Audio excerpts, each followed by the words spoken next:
Deepa class के दरवाजे पर इस तरह खड़ी हो गई कि अवनी क्लास के अंदर ही ना आ पाए। जानबूझकर दीपा ऐसे काम करती जिससे अवनी को हैरान होना पड़े।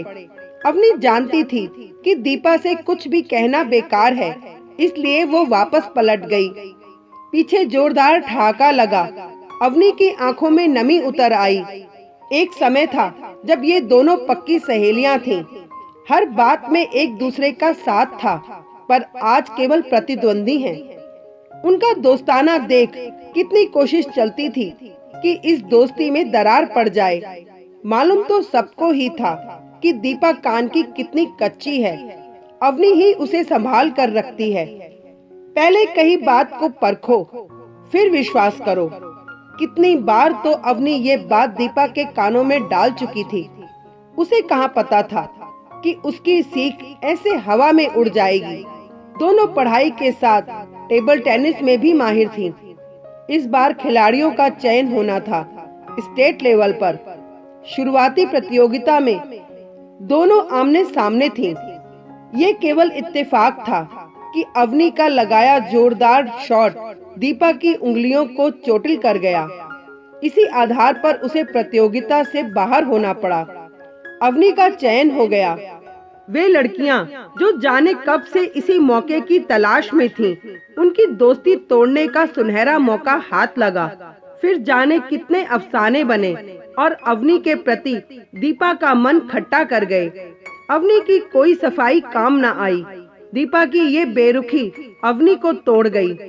फिर वक्त ने कुछ ऐसी करवट ली कि वार्षिक परीक्षा के लगभग 2 महीने पहले दीपा बुरी तरह बीमार पड़ी। उसे म्यादी बुखार ने आ घेरा। उसकी पढ़ाई ठप हो गई। वे चापलूस लड़कियां हवा के झोंके की मानित गायब होने लगी। अवनी ही रोज के नोट्स बनाकर दीपा की मम्मी को दे आती। दीपा उसका लिखा पहचान न ले, इसके लिए उसे अपने लिखने का तरीका बदलना पड़ा। आंटी परख रही थी अवनी की दोस्ती।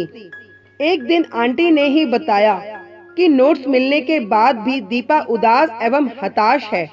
तब अवनी ने दीपा से बात करने की सोची। पहल उसी को करनी पड़ेगी।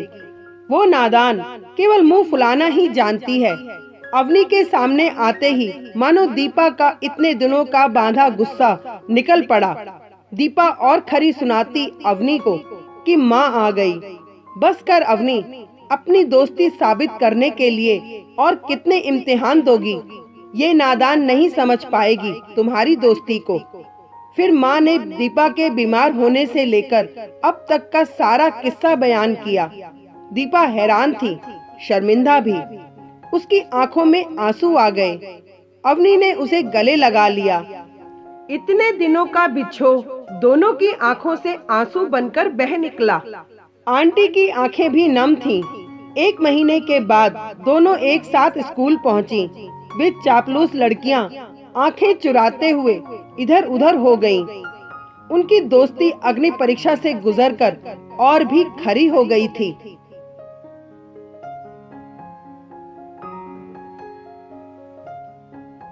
Thank you.